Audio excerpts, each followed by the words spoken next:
ఆ రోజు మీ అమ్మకి ఇచ్చిన మాట కట్టుబడి నీకు దూరంగా ఇన్ని రోజులు చస్తూ బతికాడరా మీ నాన్న.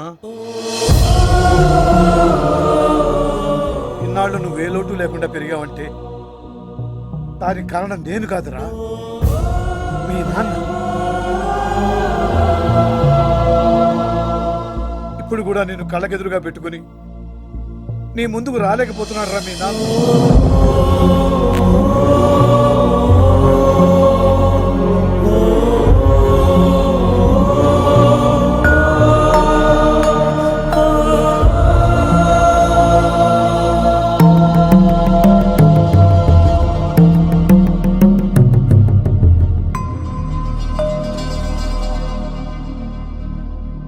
నాన్న,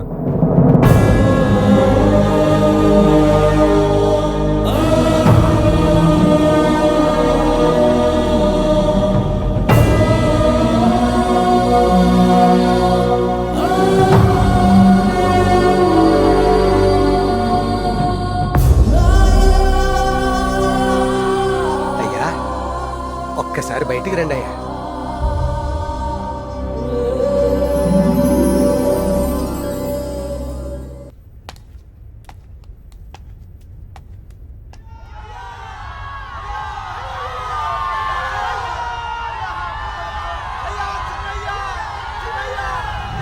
నీకు చెయ్యెత్తి మొక్కేవాడే తప్ప నిన్ను చెయ్యెత్తి కొట్టేవాడు లేడు.